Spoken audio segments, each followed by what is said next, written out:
bêtise. Non. Alors, nous en sommes.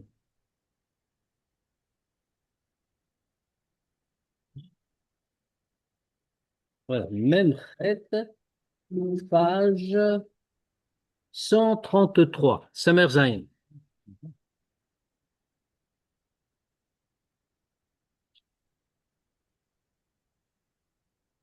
Donc, on entame un nouveau chapitre et comme je vous l'avais dit la fois dernière, ce chapitre, on va en lire les premières lignes, hein, malgré tout, bien sûr, mais on va pas avancer beaucoup.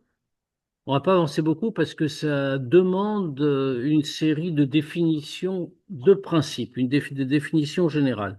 Le chapitre qu'on va aborder, c'est en effet la première fois dans le Tanya où le Admour Azaken développe la notion de Sovev Kolalmin en particulier. Et donc la notion de Tzimtzum, les deux sont liés ainsi que de Seder Ishtalshalut. Donc, en fait, on les reverra encore, hein. On les reverra encore dans le Tanya, notamment, bien sûr, dans la partie qu'on va rencontrer plus tard, Shara Yichud Ve'emunah. Mais ici, dans le Tanya proprement dit, dans l'Ikouté Amarim, c'est la première fois qu'on rencontre la notion. Donc, on va être obligé de s'arrêter pour bien tout définir et bien comprendre de quoi on parle. On va le voir d'ailleurs dans le texte, hein. On va se rendre compte à quel point d'ailleurs le Admorazakan insiste sur le fait qu'on doit faire une pause pour comprendre. Donc on va l'écouter et on va faire une pause pour comprendre. Mais on va quand même lire les premières lignes. D'abord, rappelons ce qu'on était en train de dire. On était en train de parler on avait vu les différentes formes et les différents degrés de Havat Hashem. Puisque n'oublions pas, hein, on est toujours dans la suite de cette pensée-là, que on a impérativement besoin de rechercher Havat Hashem, Yirat Hashem, donc Havat Hashem essentiellement, c'est ça qu'on parle ici, en incluant Yirat Hashem, parce que l'amour de Dieu, la Havat Hashem, c'est ce qui, avec la Yirat Hashem, se constitue, comme on l'a dit à plusieurs reprises, les ailes de l'oiseau de la Avodat Hashem. C'est-à-dire, quand on fait Torah et Mitzvot, il faut que tout ça puisse s'élever vers les mondes spirituels. Or, ça ne peut s'élever comme les ailes d'un oiseau, que si c'est porté par des ailes. Les ailes, c'est Havat Hashem, Yirat Hashem. Donc, il ne faut pas croire que avoir Avat Hashem, c'est un degré extraordinaire, enfin oui, c'est un degré extraordinaire, bien sûr, mais il ne faut pas croire que c'est quelque chose qui est hors de portée, qui est par nature inaccessible, c'est réservé aux tzadikim, etc., etc. Il y a des degrés qui sont vraiment réservés aux tzadikim. Mais, sur le principe, nous en avons besoin, tous, au même degré. Alors bien sûr, on n'arrivera peut-être pas au niveau des Réservé à tous. voilà, c'est réservé à tous. Et, et donc, une fois que l'Admour Zaken nous avait expliqué l'importance de la notion, il nous avait dit comment parvenir à Avat Hashem, parce qu'une fois qu'on a dit ça, qu'est-ce que c'est Avat Hashem, qu'est-ce qu'on met derrière et quels sont les différents degrés de Avat Hashem. Il y a eu plusieurs chapitres sur le sujet. On va pas les refaire, évidemment, même si on s'est arrêté un peu longtemps. Surtout, mais surtout ce que l'on avait dit, c'est qu'il y a ici, c'est que on est fini par dire, après avoir épuisé tous les différents degrés, après avoir expliqué les différents niveaux, puisque nous êtes rendu compte malgré tout que c'est difficile. Alors, la Noirzaké nous avait donné des passerelles, hein. Il nous avait dit, Ava Sirlit, celle qui est née de la réflexion, qui est dure à atteindre parce qu'il faut tout construire, mais il y a Ava Tivi, l'amour naturel qui est présent dans notre cœur, qu'il faut seulement révéler. Alors, une fois qu'on avait dit tout ça, on était arrivé, on a dit, il y a quelque chose qu'il faut faire, c'est qu'il faut réfléchir. Au plus haut des degrés, il y a un degré qui est vraiment accessible à tous et qui est pourtant très très haut. Mais c'est accessible réellement à tous. Il n'y a pas de préalable d'une grande avoda très élevée pour y parvenir. C'est quand on va prendre conscience de l'amour que Dieu nous porte. Hmm. Pourquoi? Comme on avait dit, Noazaken avait utilisé le passouk célèbre, Kamaim apanim el apanim, comme l'eau reflète le visage. Quand on se regarde dans l'eau, alors on voit les mêmes traits du visage, qui qu'on soit. Et alors, dans ce cas-là, Si ça veut, de la même manière, ça, qu'est-ce que ça signifie? Ça signifie que quand on va voir l'amour que Dieu nous porte, alors automatiquement, ça va réveiller dans notre cœur le même amour. C'est une chose naturelle. Mais il faut prendre conscience de cet amour de Dieu. Alors pour ça, l'amour Azaken avait commencé, il nous avait dit, en fait, il faut voir d'abord ce que Dieu a fait pour nous. Il est venu nous chercher, il avait comparé notre situation pour bien éclairer cette idée-là. Il avait comparé notre situation à celle d'un homme très bas, très sale, etc., vautré sur son tas d'ordures. Imaginons que cet homme-là complètement abandonné, complètement répugnant. Imaginons que cet homme-là voit arriver vers lui le roi lui-même, dans toute sa puissance. Et le roi, dans toute sa majesté, qui vient vers lui et qui n'a pas peur, qui le prend de son tas d'ordures, et non seulement ça, mais qui l'emmène avec lui dans son palais, l'enlace et l'embrasse. Alors, cet amour que le roi, amour gratuit, on va dire, par rapport à cet homme-là, cet amour que le roi lui manifeste, évidemment, ça va faire naître dans le cœur de cet homme-là un amour équivalent. Or, c'est exactement ce que Dieu a fait avec nous. Nous étions, Vraiment. absolument, nous étions sur un vautré dans un tas d'ordures qui s'appelle l'Égypte. Et le Hervataretz, l'obscénité de la terre, on ne peut pas dire mieux. Nous étions là-bas. Et pourtant, Dieu n'a pas hésité à venir dans cet endroit le plus impur de toute la terre uniquement pour nous venir nous chercher du milieu des Égyptiens. Alors, quand on réfléchit à ça, on comprend que. Alors maintenant, C'est lui qui nous a mis là-dedans. Caviar. mais concrètement, il est venu nous chercher. On n'est pas D'abord, on sorti. n'était pas obligé de se vautrer dans le tas d'ordures. On pouvait juste être debout dessus, hein. Le fait de se vautrer, ça, c'est encore un autre problème. Et maintenant, quelqu'un va dire, d'accord, on parle maintenant de service de Dieu. Ça, c'est un souvenir historique. C'est très vrai. Ça s'est passé à 3500 ans. Mais nous, maintenant, on est en train de nous dire qu'il faut avoir cet amour-là, il faut avoir cette pensée-là tous les jours. Alors quoi, je vais dire, ah, il y a 3500 ans, hein, Dieu m'a fait ça, donc jusqu'à aujourd'hui, je l'en remercie et j'éprouve le même amour pour lui. Ça paraît un peu difficile. Alors, la Mordaken nous a dit, non, non, la sortie d'Égypte, c'est tous les jours. C'est pour ça qu'on la cite dans le schéma. On n'est pas encore sorti. Et pardon? On n'est pas encore sorti. De notre Égypte personnelle, c'est de ça qu'on parle.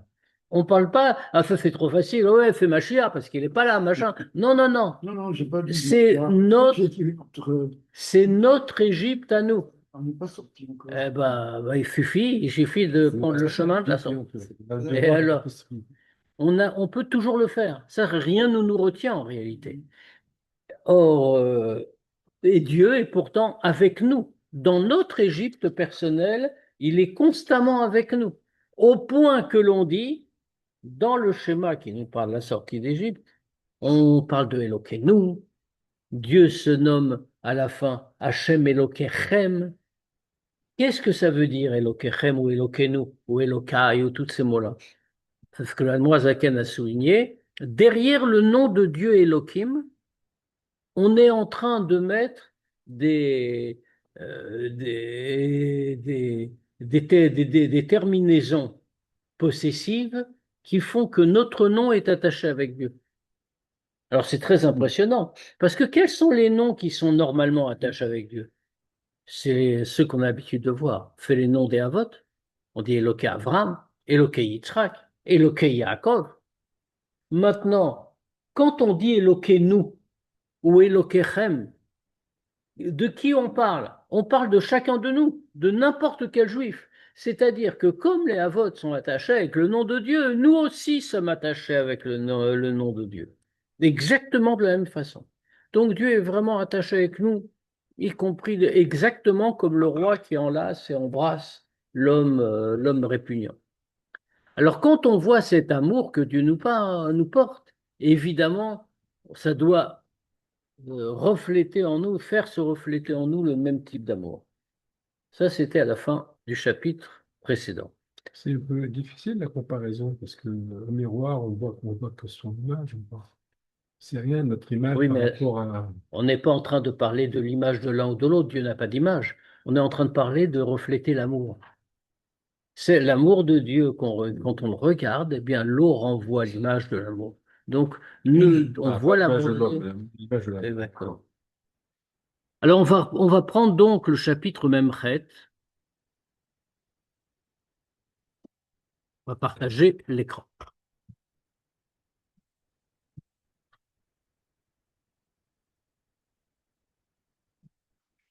Donc, parce que maintenant, on va entrer, on est toujours dans le même raisonnement, mais on va passer à une nouvelle étape de raisonnement. Maintenant, pour comprendre comment fait la grandeur de Dieu, comment il et pour bien comprendre ce que ça veut dire, que Dieu vienne nous choisir, il vient nous prendre, entre guillemets, de l'ordure dans laquelle nous croupissons. Et il ne regarde à rien pour venir nous prendre tellement son amour est grand. Alors il faut qu'on réfléchisse à ça. Pour bien y réfléchir, il faut mieux définir encore la grandeur de Dieu et ce que ça veut dire qu'il vienne nous chercher. Donc c'est à ça que va s'attacher maintenant le chapitre Memchet. Donc, Perek Memchet 48. Veine, kasher yidbonen amaskil, begdulat ein sof baruch hu. Et quand le maskil, celui qui réfléchit, va méditer sur la grandeur de Ein Sof Baruch Hu. C'est une phrase d'introduction très solennelle en réalité. Zaken dit aurait pu continuer simplement cette phrase-là. Quand on la lit comme ça, on dirait mais pourquoi faire? À quoi ça correspond? Nous dit pas du tout. En réalité, ici, l'Admorazaken veut souligner que la réflexion est profonde. On ne nous demande pas juste de comprendre que Dieu est grand. On nous demande d'approfondir la question. C'est un maskil, celui qui va investir ses capacités intellectuelles là-dedans. Et lui, il va yidbonen, il va méditer, il va vraiment y réfléchir profondément. C'est pour ça que ça nécessite de développer tous ces points-là. Alors, qu'est-ce qu'on lui demande? À quoi on lui demande de méditer? À la grandeur du Ein Sof Baruch Hu. On va dire On finit de comprendre l'infini. Difficile. un instant, un instant. Parce que ça demande d'abord, il va falloir définir ce qu'on entend par Ein Sof Baruch Hu. C'est le genre d'expression qu'on emploie tout le temps, hein. C'est écrit partout, le Ein Sof, le machin. Qu'est-ce que ça veut dire que ce Ein Sof Baruch Hu? Et il va falloir s'arrêter. Mais je lis encore de quelques mots. Puisque Admour Azaken insiste. Kishmo Kenhu. Parce que comme son nom, comme ça il est. C'est-à-dire Ein Sof, sans fin. Je préfère sans fin que infini. Je dirais pourquoi après. Même si c'est nettement moins joli d'un point de vue stylistique, mais c'est nettement plus exact d'un point de vue philosophique.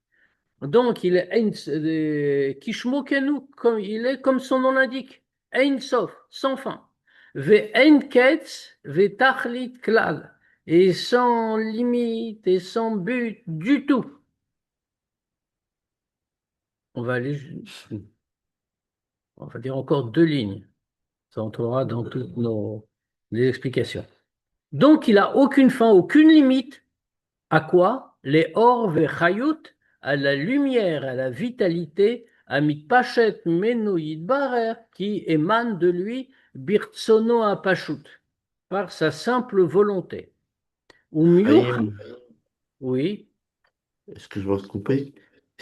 Pourquoi on dit sans fin, mais on dit pas sans début? c'est une des questions à laquelle il faut répondre en effet. Mais 2 minutes, on finit ce que j'étais en train de dire et on reprend aussi là-dessus. Mais tu auras ta réponse aujourd'hui avec l'aide de Dieu. Ou miochad. Donc, Birtsono Apashut, par sa simple volonté. Ou miochad be mauto vatsmuto yitbarer betachlit hayichut. Et il unit avec son essence, avec l'essence de Dieu, d'une union absolue. Une fois qu'on a dit tout ça, on va pouvoir redéfinir un petit peu, reprendre les mots. Alors d'abord, on a dit, il faut réfléchir à la grandeur de ce qu'on appelle Ein Sof Baruch Hu. Le Ein Sof, comme on le voit un petit peu plus loin dans la partie qu'on a déjà lue, c'est un or, c'est une lumière. D'ailleurs, le nom complet qu'on emploie, on l'emploie Ein Sof, bien sûr, mais on emploie aussi Or Ein Sof, ça revient au même. Alors, bien entendu, dire que c'est un or, que c'est une lumière, ça ne veut rien dire. La lumière, c'est un phénomène physique. C'est-à-dire, la lumière, c'est pas quelque chose de spirituel. Quand on emploie le mot lumière dans un contexte spirituel, c'est juste pour nous faire comprendre quelque chose. Dieu, si on peut dire, c'est pas une lumière. Là, encore une fois, la lumière, ben, ok, c'est pas comme du bois, c'est pas comme du métal, mais c'est aussi physique, c'est matériel. Alors pourquoi est-ce qu'on emploie l'image de la lumière? Parce que, comme toujours hein, dans ces cas-là, c'est parce que ça évoque des choses très précises. On compare avec la lumière du soleil. On remarque que le soleil, ça existe, c'est très loin, très haut, et on ne peut pas l'approcher. En revanche, il y a de la lumière qui sort du soleil. Et la lumière est indispensable pour permettre au monde d'exister. C'est lui qui éclaire le monde, etc., etc. Et cette lumière-là, au contraire, elle est positive et elle nous apporte la possibilité de vivre. Maintenant, cette lumière, elle parvient jusqu'à nous parce qu'elle sort du soleil.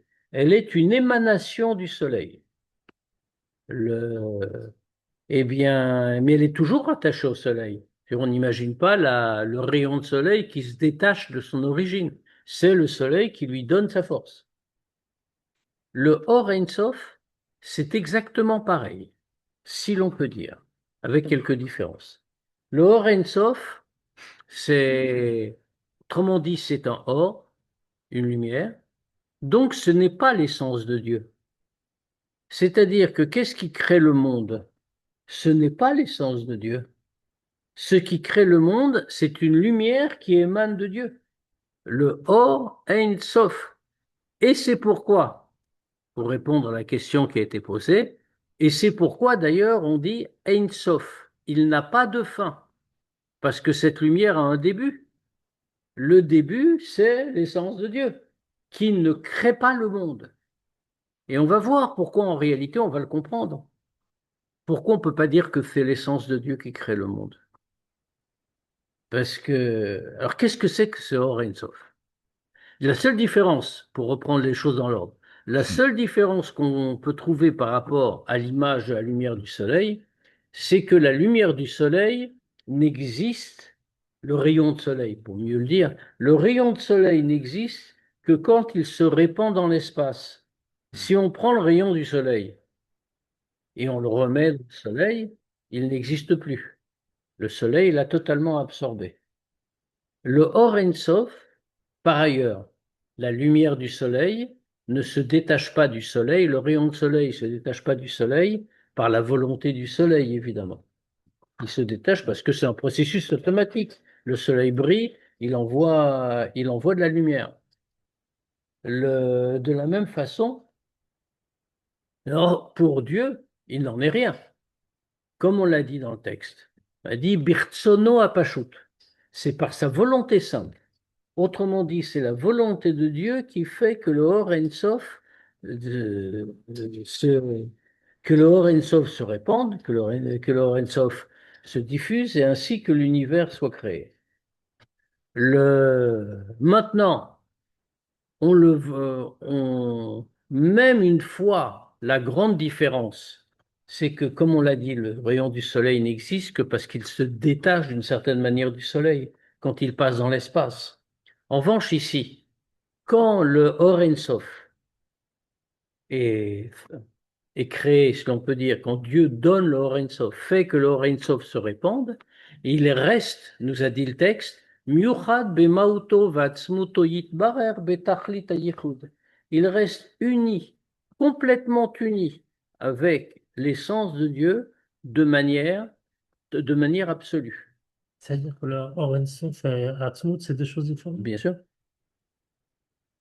La preuve. Comment pourrais-tu dire de Hatzmut que c'est un or? C'est pas une lumière. Non, mais le Or Sof, il est englobé Dans quoi? dans l'Atzmut. Tu as raison. Mais on voit qu'il y a un passage. C'est D'ailleurs, on va le voir, parce que, comment on va le dire tout de suite, hein, dans la suite, c'est-à-dire que le Or Ein Sof, c'est ce qui se détache, qui est à Mitpachet, qui est Mitpachet, qui s'étend à partir de l'essence de Dieu par sa volonté. Mais il est tout le temps uni.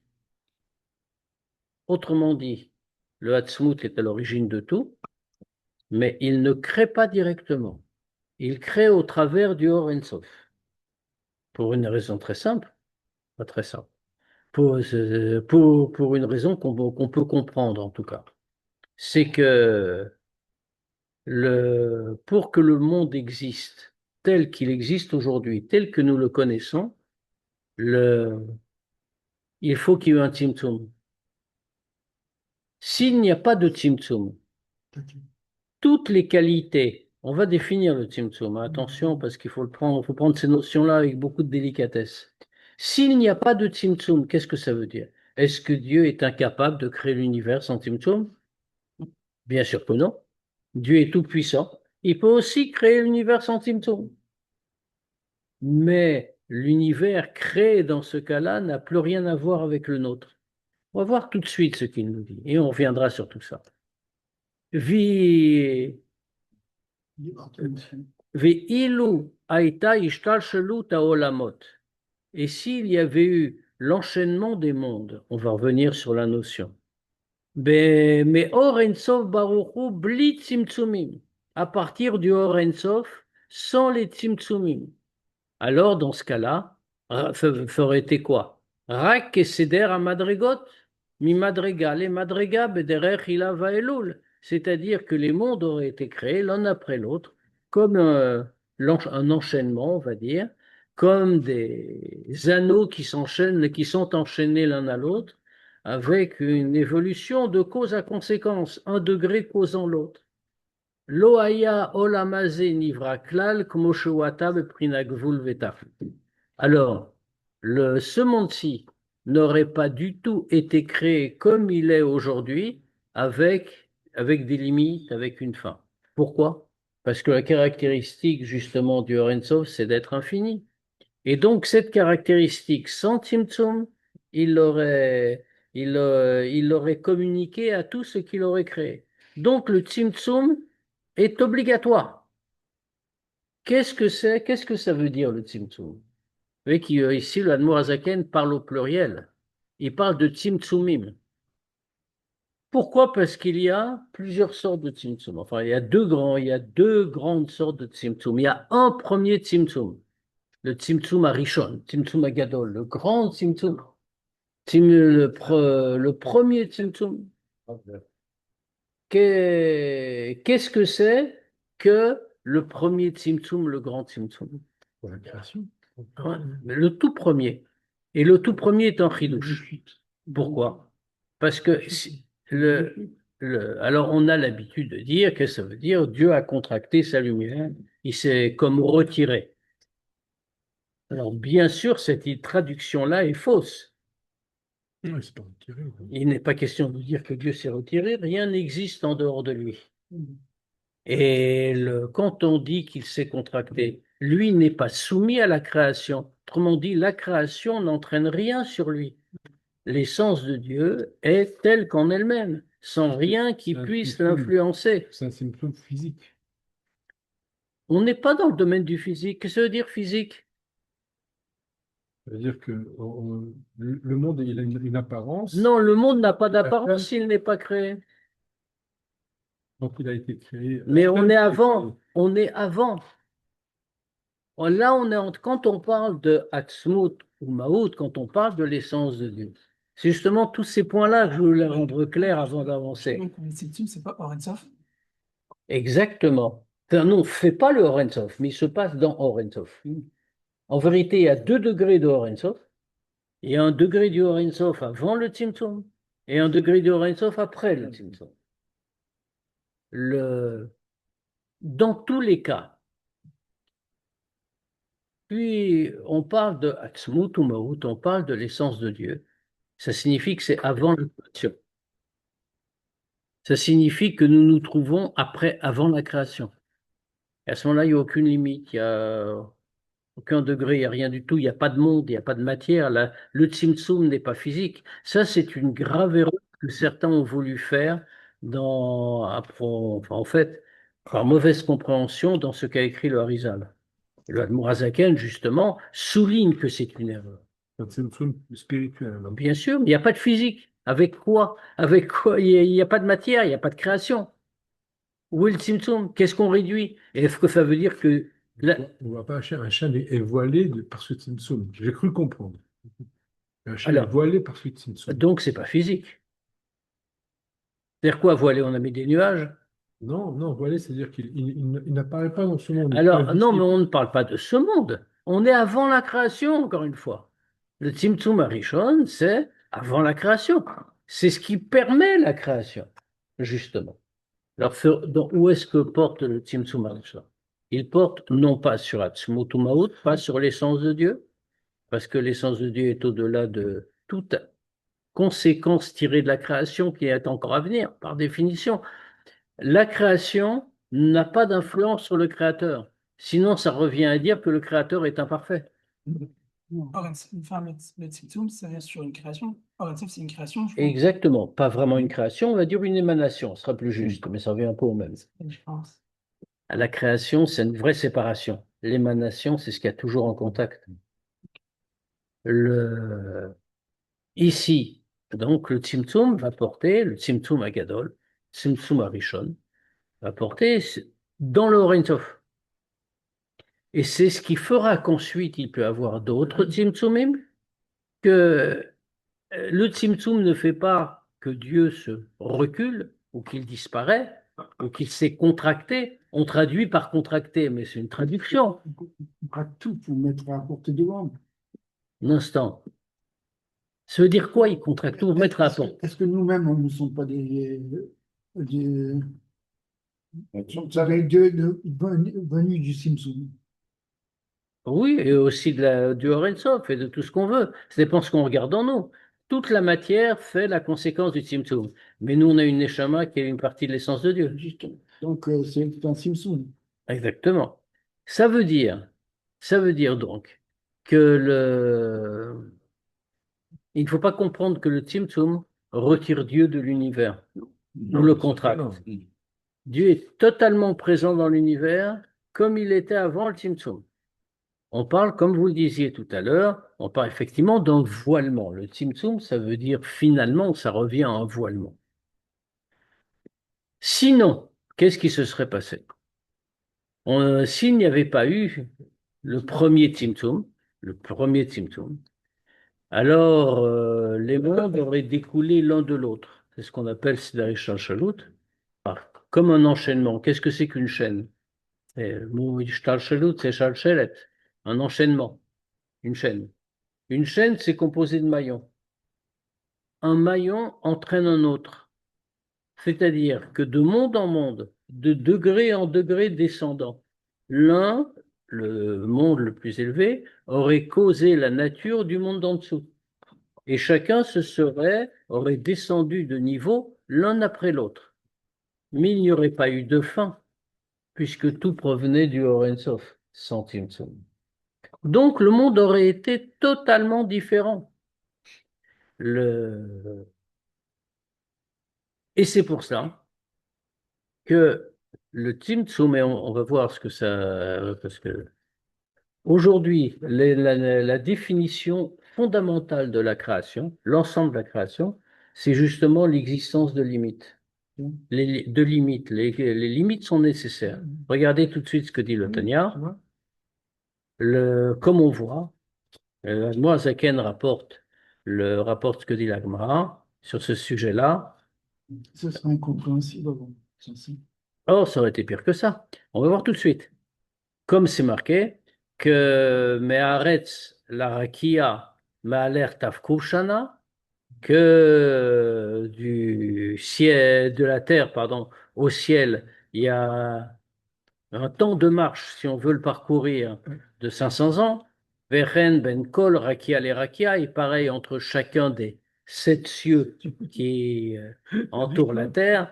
Vechen uvi kol rakia verakia, et pareil pour l'épaisseur qu'il y a entre chacun des cieux.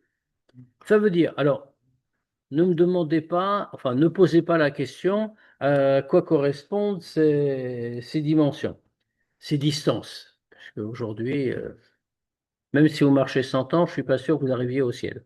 Mais, mais ces distances-là, c'est expliqué ailleurs, hein. C'est expliqué en plusieurs endroits que le Admour Hazaken ne parle pas en termes matériels. Ce sont des distances spirituelles qui n'ont rien à voir avec les distances kilométriques. Et la Gemara, quand elle en parle comment? Aussi pareil, c'est l'interprétation qu'il faut avoir, parce que ça ne veut pas dire grand-chose, hein. La terre au ciel, on aurait été même dans le Pshat. Qu'est-ce que ça veut dire? On marche 100 ans, on arrive. Donc, c'est un parcours spirituel. Exactement. Ça correspond au Midot, en fait. Tafkouf correspond au Midot, ça s'explique par ailleurs. Alors, mais c'est une distance, d'une certaine façon. En tout cas, ça veut dire qu'il y a donc une limite. C'est une distance dans tous les éléments. Et le Zaken va encore plus loin. Va philo olamaba. Pas seulement le monde matériel qui est notre monde et, est contraint par des limites, et même pas seulement dans notre monde, Zaken inclus, même le premier degré du olamaba, Ganedana Tarton, mais même Olamaba, même le Olamaba, le plus haut degré, Veganedan Elion, et le Ganedan Elion, qui est Madour Neshamot Atzadikim Agdolim, qui est l'endroit où se trouvent les Neshamot des grandes Tzadikim, va Neshamot Atzman, et les Neshamot elles-mêmes, Ven Tzaych Lomar Amalachim, et fait même pas la peine de dire les anges, Hen Beprinat Vul Betachlit, toute la création, spirituelle ou matérielle, du plus bas des degrés au plus haut des degrés, eh bien, tout ça, c'est seulement attaché avec des dimensions, obligatoirement avec des limites. Or, il ne peut pas y avoir de limite dans une situation si on dit que tout descend du Or Ein Sof sans Tzimtzum. Il ne peut pas y avoir de limite dans une façon de Ilava Elul. Ilava Elul, relation de cause à conséquence, un maillon de la chaîne qui entraîne un autre maillon de la chaîne. Eh bien, ça veut dire que les qualités du maillon supérieur se transmettent au maillon inférieur. Et donc, dans ce cas-là, comme en haut, il n'y a pas de limite, il n'y en aurait jamais eu et ça aurait continué à l'infini. Or, Dieu veut qu'il y ait des limites. Le monde doit être limité. C'est partie de tout ce qu'il y a à faire, on en reparlera. Ce qui veut dire que tout cela doit être, cette continuité doit être coupée d'un un certain niveau. Comment la continuité est coupée? Elle est coupée par le Tzimtzum, qui fait qu'il y a comme une séparation, si on peut dire, un voilement, entre le Créateur et l'ensemble des créatures.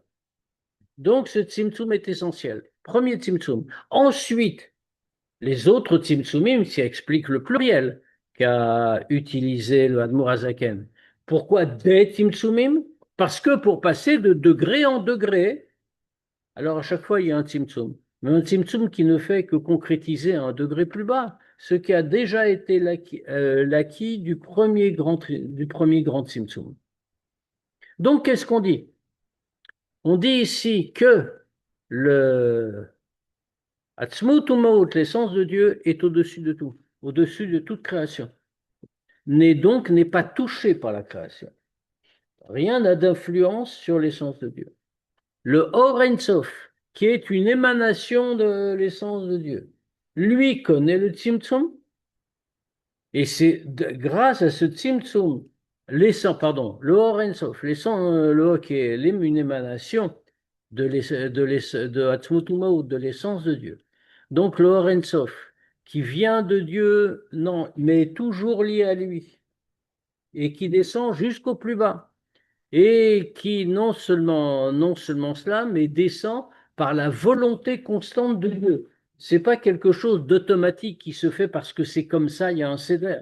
C'est la nature des choses. Il n'y a pas de nature des choses. C'est Dieu qui veut que le Or Ein Sof émane de lui. Alors, de cette façon-là, puisqu'il est voilé par un Tzimtzum, il peut y avoir à partir de ce moment-là une limite qui entre dans le monde. Cette limite qui donc correspond à un voilement de Dieu. Et ainsi, nous pouvons vivre dans un monde limité et nous pouvons changer, bien sûr, le monde limité. n'aurait pas appelé ça énergie. Ça veut dire quoi? Or, c'est quelque chose qu'on ne peut pas. Parce que énergie, c'est quelque chose qui permet justement de nous voir. Mais, Point. encore une fois, ce n'est que des mots. C'est ni un or, ni une énergie. Dieu n'est pas une énergie. Non, c'est pas Dieu. Mais le Or Sof non plus, c'est pas une énergie. L'énergie est un phénomène matériel. On n'est pas en train de parler de physique. Où est-ce qu'on étudie l'énergie à l'école? Dans le cours de physique. On ne l'étudie pas en cours de Chassidut. Pourquoi? Parce que c'est pas un phénomène, parce qu'on ne parle pas ici. Fait juste ça, c'est la grande erreur en vérité. C'est le grand danger, si on peut se permettre. C'est le grand danger de l'enseignement du Harizal. Et c'est pour ça d'ailleurs qu'il a été interdit d'étudier pendant des années, pendant des siècles. Exact, jusqu'à ce que le Baal Shem Tov vienne et que ça descende dans Chassidut pour qu'on puisse le comprendre. Pourquoi? Parce que Pour préserver le danger existe pour ceux qui n'ont pas l'habitude. Nous, on a l'habitude parce qu'on l'a appris dans Chassidut en vérité. Mais pour ceux qui n'en ont pas l'habitude, le danger existe de prendre tout au sens matériel. Et beaucoup l'ont fait. Il y a eu des erreurs qui ont été commises comme ça, par des gens très bien, qui ont compris. On leur a parlé de Tzimtzum. Ah ben, Dieu s'est retiré. Ils ont traduit, ça veut dire, c'est ça que ça veut dire. On va parler d'énergie, de or, ah ben, c'est une lumière. Mais non. Oui, justement, c'est ça. Mais et si on dit énergie, mais c'est pas une énergie non plus, c'est la même chose. Il faut toujours garder en tête qu'on est en train de parler de choses spirituelles et pas de choses matérielles. Alors peut-être qu'on va s'arrêter un peu plus tôt que d'habitude, parce qu'on ferme arrive tout de suite. Alors comme il reste qu'un quart d'heure, peut-être ça vaut la peine. Alors, on attend, on va encore avancer de quelques mots. Donc, grâce à ce Tzimtzum, tout peut devenir mesuré, limité. Auquel vous faisiez allusion, c'était une philosophe. Les philosophes ont essayé de faire la chose. Et même des Rachamim. Ils font pas perdu, ils sont restés très bien, hein, mais ils ont interprété. Or, interpréter comme ça revient à limiter l'essence de Dieu. C'est pour ça que c'est très grave spirituellement, en réalité. Qui on va aller jusqu'au point, comme ça on aura là-haut terminé. Kiesh Gvul Sagatam Dorenso Baruchu. Alors, comment on dit qu'il y a même eu des limites chez les malachim, dans les anges? Très étonnant. Qu'on nous dise qu'il y a eu des limites, l'endroit Zaken était loin. La limite concerne toute la création. Alors, il a commencé par dire, dans ce monde-ci, Gan Eden à Tarton, puis il a dit pas seulement Gan Eden à Tarton, même dans Olam Haba et Gan Eden à Elion. Et pas seulement dans Olam Haba et Gan Eden à Elion, mais même chez les malachim. Même il a commencé par dire, même dans Gan Eden à Elion, l'endroit des Neshamot des Tzadikim, mais même dans les Neshamot elles-mêmes, et même donc chez les malachim. Alors où est la limite chez les malachim, qui sont des créatures spirituelles? Comme il dit Les ici. Neshamot, ça ne provient pas d'Atmout, Oui, donc il n'y a pas de limite. ben, en tant que Neshama, il y a une limite. Le Neshama, elle provient de Hatzmut, elle est liée à Hatzmut, mais on voit qu'elle est dans un endroit spécial après 120 ans. Yesh Gvul la Sagatan. Parce que même les Malachim ont une limite à leur compréhension Be'orensof Baoru, dans le Orensof. Que les Malachim ne comprennent pas la totalité du Orensof. Ça veut dire qu'elles sont limitées. Amir, Aléen, Bitlav, Shut, Rabat, Roulouf, Orensof, qui est clair sur eux, en s'habillant dans Rabat, dans les facultés intellectuelles, dans Chokhmah Binadat, tout cela est encore limité. Et que donc c'est limité pour cette raison-là. Cette notion, Malachim ne l'ont pas, mais l'homme peut l'avoir. Quoi donc? Cette vision de Or Ein Sof. Non, non plus. Enfin, oui, il peut l'avoir, mais de manière limitée. C'est uniquement quand les limites auront disparu qu'on verra absolument tout, mais ce n'est pas le cas pour le moment. Ça veut dire donc que là, on n'a pas fini, hein, on va reprendre la semaine prochaine puisqu'on va s'arrêter là, exceptionnellement, mais ça veut dire que ici, on a montré à quel point Dieu a montré sa grande bonté à notre égard et sa grandeur. C'est quoi sa grandeur? Sa grandeur n'est pas d'être resté seul Ce n'est pas que Dieu s'est montré, c'est pas seulement qu'il montre sa grandeur, c'est que justement il est capable de se rabaisser jusqu'à notre niveau. Il nous montre ainsi sa grandeur et son amour. Et on va revenir sur ce sujet la semaine prochaine. Bezrat Hashem. Voilà, je vous demande pas de poser de questions parce que Karma arrive tout de suite, mais nous aurons un temps un peu plus large la semaine prochaine, Bezrat Hashem, et jeudi, bien sûr, pour la Sira.